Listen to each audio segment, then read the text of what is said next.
पूर्वज 1960, 1970, 1975 में अधिकारी कर्मचारी बन गए होते, हमारे इलाके में 100% सरपंच शासन में 1970, 1950 के बाद से सरपंच बनने लग गए होते, तो क्या जोशी जी की जगह हमारा आदिवासी मुख्यमंत्री नहीं होता? हरिदेव जी जोशी मुख्यमंत्री बने तो शेड्यूल एरिया में 100% आज रिजर्वेशन शासन में है, सरपंच से लगा के एमएलए एमपी तक। अगर उस समय हमारे लीडरशिप को पनपाने दिया होता तो आज आदिवासी मुख्यमंत्री बना होता कि नहीं बना होता? 1950 के बाद से संविधान के अंदर जो वास्तविक आरक्षण था वो दिया होता तो हमारे इलाके से आदिवासी मुख्यमंत्री अब तक बना होता कि नहीं बना होता? हरिदेव जी बन सकते थे, आदिवासी नहीं बन सकता था क्या? ये अन्याय किया तो उसको सूद समेत वसूलना पड़ेगा कि नहीं पड़ेगा? पड़ेगा। किससे वसूलना पड़ेगा वो आप सबको पता है। हमारा ये समस्या है, जिन्होंने राज किया और हम लोगों को वोट बैंक बना के यूज किया, उनसे वसूलना पड़ेगा। और आज जो मिल भी रहा है आरक्षण, लेकिन हो क्या रहा है? जिस कारण से हमें आरक्षण, रिजर्वेशन या प्रतिनिधित्व जो मिल रहा है, आदिवासी होने के नाते मिल रहा है। अगर हमारा भाई कोई एमएलए बना है, मैं बना हूं, मैं एमएलए बना हूं, अगर मैं रिटर्निंग अधिकारी के वहां फॉर्म भरने गया एज ए राजकुमार रोड के नाते और मैंने डिग्रियां कर रखी है, मेरी डिग्री लगा लेता और आदिवासी समाज का सर्टिफिकेट नहीं लगा था, फॉर्म पास था, तो मैं सारी डिग्रियां लगा लेता, मैं सब कुछ कर लेता, 3 से 4 पार्टियों की टिकट भी लगा देता, लेकिन आदिवासी होने का सर्टिफिकेट नहीं लगाता तो क्या मेरा फॉर्म पास होता? वो पता ही नहीं हमको, बताया नहीं हम लोगों ने आज तक। कांग्रेस और बीजेपी की कोई टिकट लगा देगा और आदिवासी होने का सर्टिफिकेट नहीं लगाएगा तो उसका फॉर्म पास होगा? क्या वो एमएलए सरपंच का चुनाव लड़ पाएगा? ये जानना पड़ेगा हमको। पता है नहीं, क्योंकि बताया नहीं किसी ने, हमने भी जानने की कोशिश ही नहीं की। हमने भूत और भविष्य के बारे में सोचा ही नहीं, हमने वर्तमान में जीने का काम किया।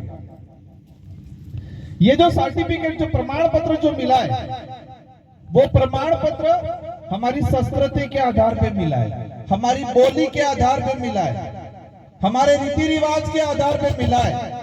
लेकिन हमारे समाज का अधिकारी बनने के बाद जिस सर्टिफिकेट लगा के अधिकारी बनता है, वो सर्टिफिकेट इसलिए मिला है कि वो आदिवासी है, इसलिए आदिवासी होने के क्या उसकी संस्कृति, रीति रिवाज, शादी ब्याह, बोली, भाषा। लेकिन वो बड़ा बनने के बाद बाजार में जाता है और इसकी बोली भाषा वालों से दूर रहता है। हमारे गांव में हमारी लोकल भाषा बोले थे, आते अनपढ़ है, गाड़ू थई गयो। अरे इस भाषा की वजह से तेरे को सर्टिफिकेट मिला है, हमारे इस पहनावे की वजह से सर्टिफिकेट मिला है। हमारा बड़ा अधिकारी बांसवाड़ा में रहता है, हमारे गांव से अगर हाड़ी में लुगड़न जाते रहे तो हरमा है। अरे भाई तेरे को यहां तक लाने का काम भी संस्कृति ने किया है। ये हाड़ी लुगड़न सापा और 2-3 वजह थे कि तन सर्टिफिकेट मिल गई। और ये चीजें आदिवासी होने का आइडेंटिफाई देती है। लेकिन हमारे भाई भूल जाते हैं कि मैं किस आधार पे बड़ा बना। उनका योग्यता है, वो पढ़ाई लिखाई की बात अलग है, लेकिन कहीं न कहीं उसको आगे बढ़ाने में हमारे आदिवासी समाज का प्रमाण पत्र ने बहुत बड़ा योगदान दिया। हम लोग कहते हैं कई बार हम जाति व्यवस्था में नहीं आते, धर्म व्यवस्था में नहीं आते, लेकिन हमारे भाई इस चीज को कई लोग नहीं स्वीकार करते। एक बहुत बड़ी जानकारी मिली, मैं असम गया, असम के अंदर जाति प्रमाण पत्र नहीं बनता है। असम का जो आदिवासी है उनका जाति प्रमाण पत्र नहीं बनता है। क्या बनता है? उनका ट्राइब प्रमाण पत्र बनता है। कास्ट सर्टिफिकेट नहीं बनाते वहां, उनका जो सर्टिफिकेट है उसमें ट्राइब सर्टिफिकेट लिखा हुआ है, न कि कास्ट सर्टिफिकेट, क्योंकि आदिवासी जाति व्यवस्था में नहीं आता।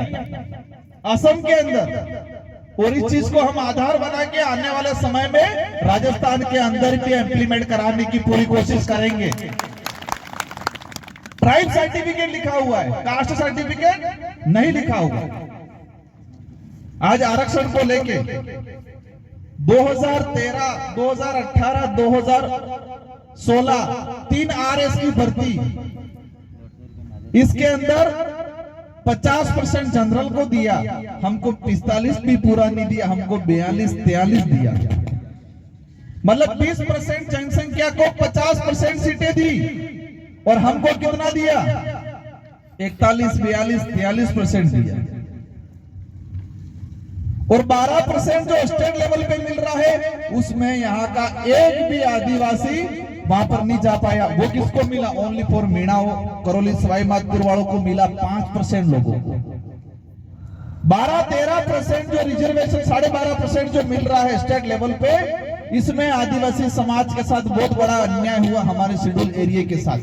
लेकिन कौन नेता बोल रहा है? नहीं बोलेगा, क्योंकि टिकट कटी जाए। पार्टी हाईकमान मौर्य के नाथ किसी लिए।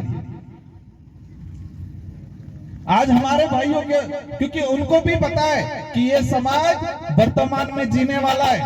हमारे समाज के अंदर भी बहुत सारे ऐसे भाई हैं जो पूरे समाज को कलंकित करने का काम करते हैं।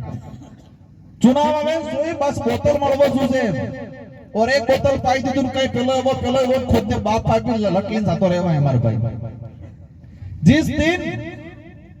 जिस दिन इस मत का महत्व पहचान लेंगे तब हमारे समाज का उद्धार हो जाएगा। और जब तक अपने विचारधारा के लोग सिस्टम में नहीं भेजोगे, अपनी विचारधारा के लोग, आज ये जो डर फैला है, भारत का प्रधानमंत्री 5 साल तक प्रधानमंत्री रहा लेकिन उनके जबान से आदिवासी नहीं निकला।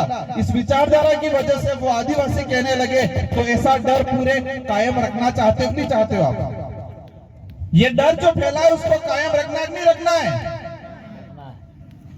राजस्थान की गहलोत सरकार बांसवाड़ा में 2 मंत्री पद दिए डर के माध्यम से, क्योंकि पता चल गया डूंगरपुर में मामला खत्म हो गया। तो ये डर बराबर कायम रखना नहीं रखना है? रखना है। तो कायम रखने के लिए अपन को एकजुट होना पड़ेगा, एकजुट रहना पड़ेगा, इस डर को बरकरार रखना है।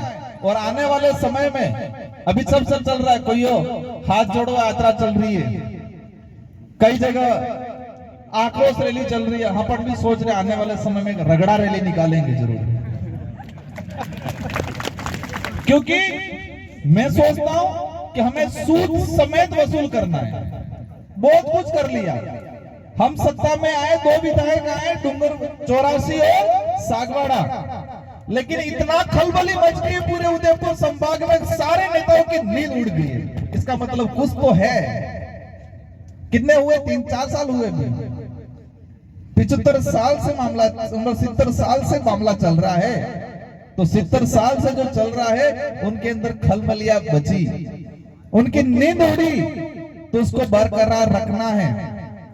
आने वाले समय में हमें वर्तमान को कम, भविष्य के लिए ज्यादा सोचना है।